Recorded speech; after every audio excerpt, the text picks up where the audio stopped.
Clearing your criminal record. Do you need to take the steps to make sure an arrest or a charge is removed? Is it costing you a job prospect?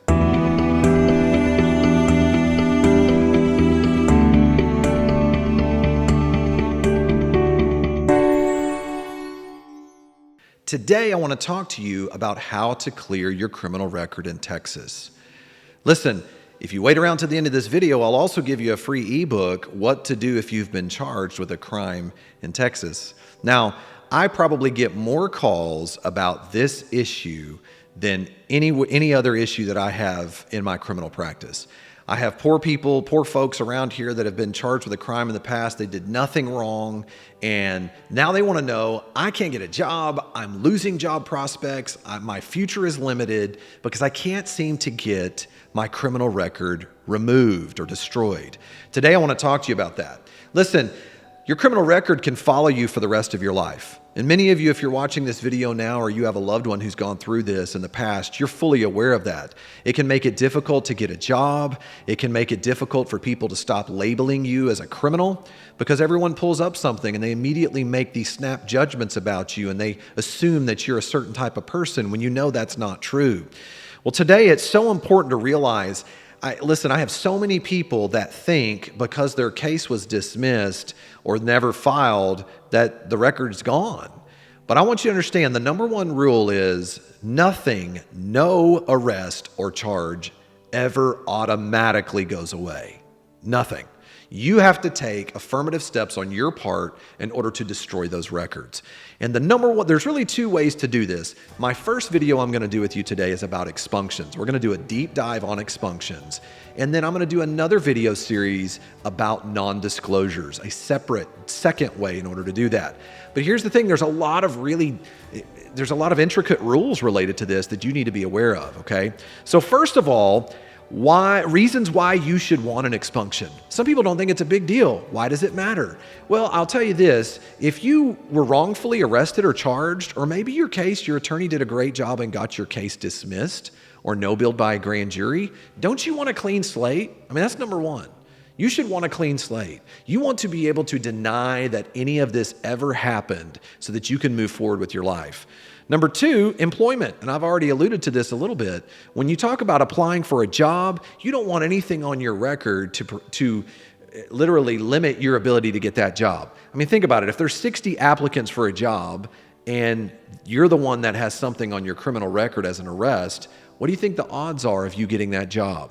You want to make sure that you stand at the top, head and shoulders above other applicants, and this doesn't stand in your way, okay? Then, child custody and adoption. Here's the thing. If you're in a child custody battle or you're attempting to adopt a child and it's determined through the court procedures that you have a prior criminal history, regardless of how it was resolved, many times that can be used to deny you certain things that you might have been able to receive without that criminal record.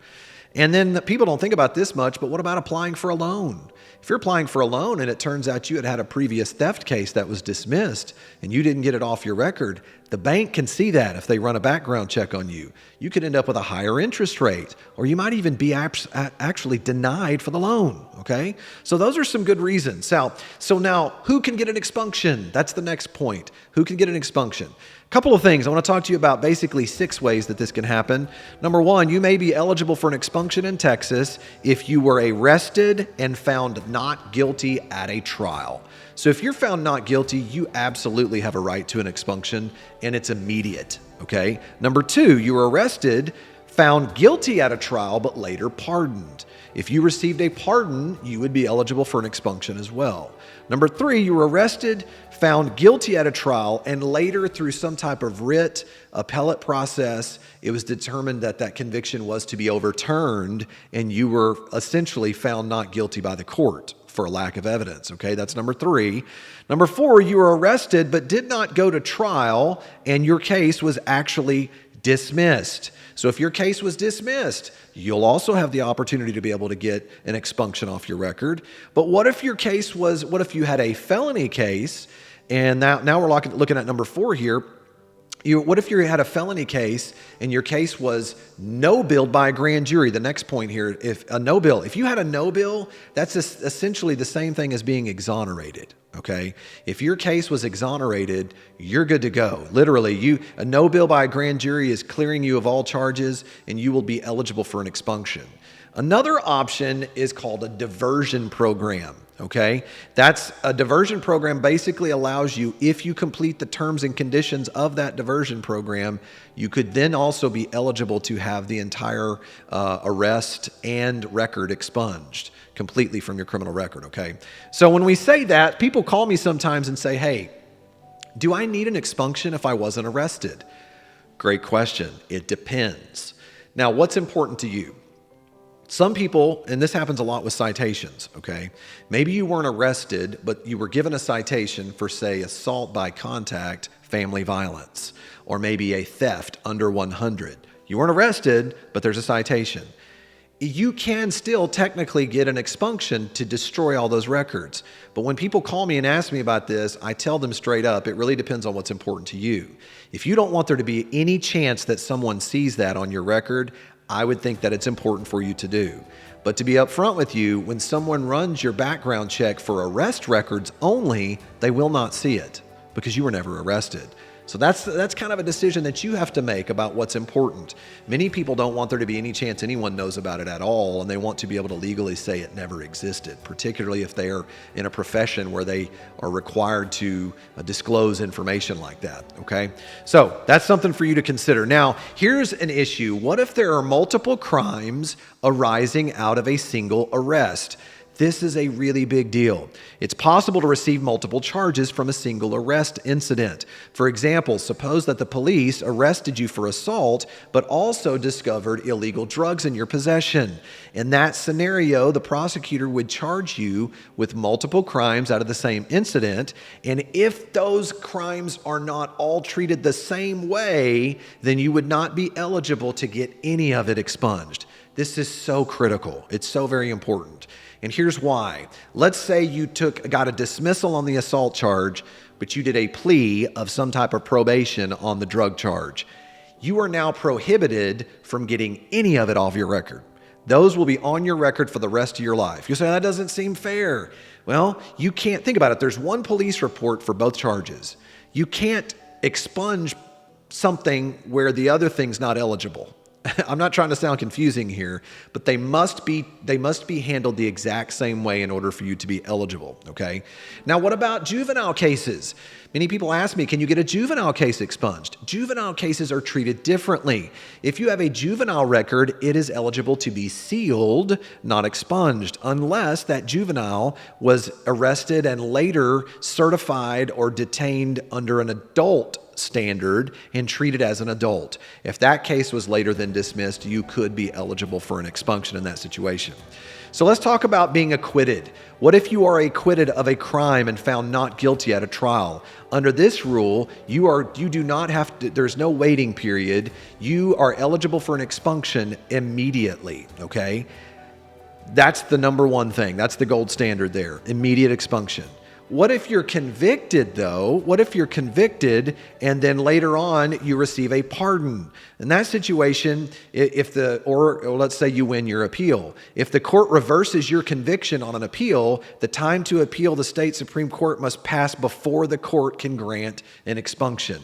Okay, so listen, there's so many things that go on about this. There's so many intricate rules. That's why it's so critical. If you don't kind of fall under anything that I've mentioned to you today, you need to make sure and call an experienced criminal defense attorney that knows Texas law that can get you the specific answers to this, okay? So, what about a pardon? If you have been pardoned by the governor or the president of the United States, then you are also eligible. To receive an expunction. You'll know if you got a pardon. Usually, you end up having to apply for that pardon, and we don't handle those processes. And it is very rare to ever get a pardon. It has to be a pretty clear case of some pretty serious injustice going on through the court system in order to be able to receive that. But if you do receive that, you are eligible for an expunction. Now let's talk about the more common scenarios where we see this. So when you start talking about a dismissal, if a case is dismissed or dropped before trial, listen, that's what you want. If you hire an attorney in order to do that, that's the goal that you have, is to see if your lawyer is able to obtain a dismissal. In that situation, you are eligible for an expunction, but normally you're going to have to wait the statute of limitations. There will be a mandatory waiting period before you're allowed to get an expunction. People get confused about this. Even a no bill. So this title here is dismissals and no bills. So even though they both basically clear you of all charges, you're going to have waiting periods that apply, and it's going to be determined by the statute of limitations for the respective crime that you were initially charged with. Okay, so expunctions come after waiting periods on any type of expunction situation if your case was dismissed or no billed, okay? Now, what if you complete a pretrial diversion program, okay? It's a little bit different there. If you end up completing a diversion program, some people call it deferred prosecution or diversion programs, and every county's a little different. Many of these diversion programs have a benefit even over a dismissal. And what that is that if you are able to get your case dismissed through a diversion program, many times there is no waiting period, okay? So instead of having to wait a couple of years to get your case expunged, you could get potentially your case expunged immediately after a diversion program. One example of that in Tarrant County is the deferred prosecution program. Let's say you're charged with a first-time shoplifting case. If you get admitted to that, or maybe a marijuana or a lower-level drug case, you get into that program through the efforts of your attorney, you successfully complete it, there's no waiting period. You can immediately file for an expunction. And on that shoplifting charge, you would normally have had to wait 2 years, but instead of having to wait 2 years, you can do it literally immediately. There's nothing to wait for. So your attorney needs to make sure and go over these issues with you, the pros and cons, before you ever take a result on your case. That's why it's critical that you hire the right kind of attorney in these situations, okay? Now, there's other types of expunctions that are out there. I could get into all this. Technically, you can even be convicted of certain crimes and still get an expunction. For example, if a minor was charged with a tobacco use and they were convicted, they might still be eligible to get that expunged from their record if they completed a tobacco awareness program or other tobacco-related community service. They need to pay a $30 fee and make a written request to the court. You see how there's all these little nuances that exist? That's why a lot of people want to try to do this on their own, but without understanding what these nuances are, you might miss out. You might think you're not eligible, and you find out that you are, depending upon your set of circumstances. All right, now, I told you earlier statute of limitations. Here's what a statute of limitations is. The law limits the amount of time that the government can bring criminal charges against you. How much time the government has to bring those charges against you will depend on the specific type of criminal offense. For some types of offenses, like murder and more serious charges, there is no limit to when they can bring charges against you. But if the police arrested you for a crime that you did not commit, and then they wait for a certain period of time past that statute of limitations, you can then be eligible to file for an expunction in order to get that off your record. So let me give you a couple of things to know. Most misdemeanors, the misdemeanor statute of limitations for the most part is 2 years, okay? Most felonies start at 3 years and they move up from there. And there are special rules for each types of felonies, okay? So for certain type of sex offenses, that even though there may be a basic statute of limitations, there can also be a waiting period depending upon the alleged victim, who obviously wasn't a victim at all because your case was dismissed. You have to wait until they reach a certain age of no longer being a child and now being an adult before you can file. There's all these nuances that exist out there, so make sure that you look into that for your particular case, all right? So how do you get an expunction? Let me give you a very quick rundown on this. The first thing you have to do is you have to file a petition at a Texas court, and it needs to be in the jurisdiction where your case was at. Usually, you're going to have to pay a filing fee. Currently, in Tarrant County, you're looking at anywhere between $425 to $475 for a filing fee for your expunction, and that changes. They usually raise that fee all the time. People go, wait a minute, that's not fair. I didn't do anything wrong. Well, a county takes a bite out of you every time you want to file something and try to get something done. So there is a filing fee that has to be paid, even if you tried to do it on your own.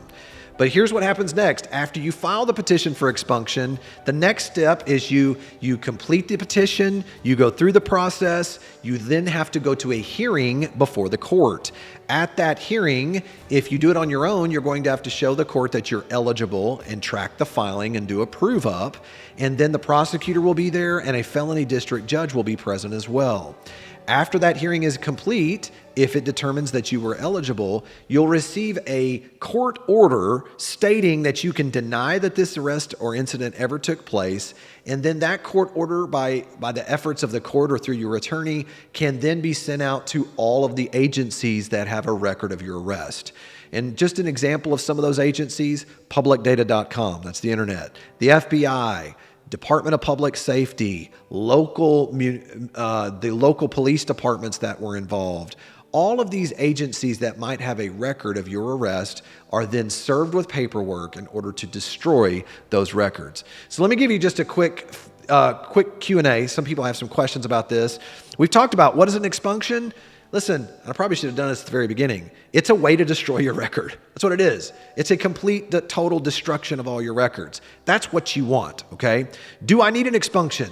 If you've ever been arrested or you're facing a case that was later thrown out or one of these ways that I mentioned that you are eligible, you definitely are going to want an expunction. Now, if I was arrested but the charges were never filed, do I need an expunction? Yes, you do. Even though you never had any charges filed, that arrest is still on your record. You need to clear it off and get it destroyed through the expunction process. Okay, am I eligible for an expunction if I was on probation? No, you are not. If you took a probation on a Class B misdemeanor or greater offense, you will not be eligible for an expunction.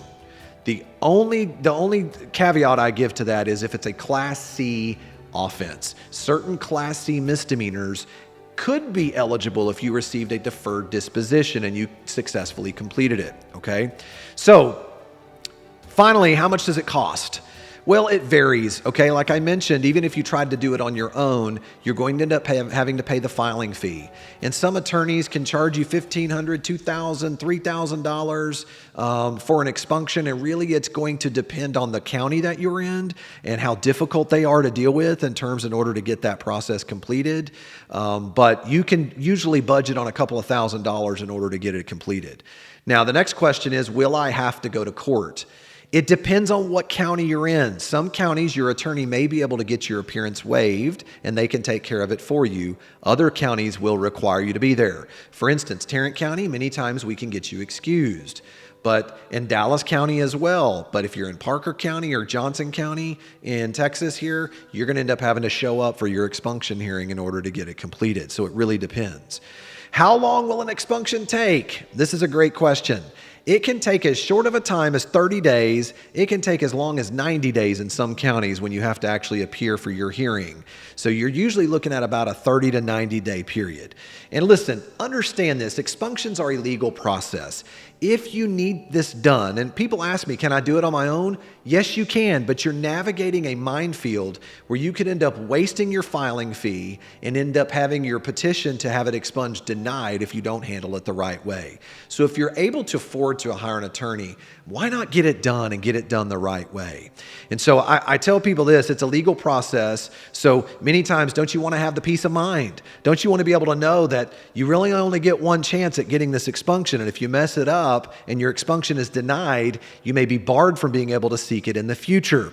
So look, your good name is priceless. Your future depends upon all of this. Get it done. Make sure if you can get this accomplished, seek out a good, experienced criminal defense attorney to get this taken care of. And we would be happy to do that for you here at the Hampton Law Firm.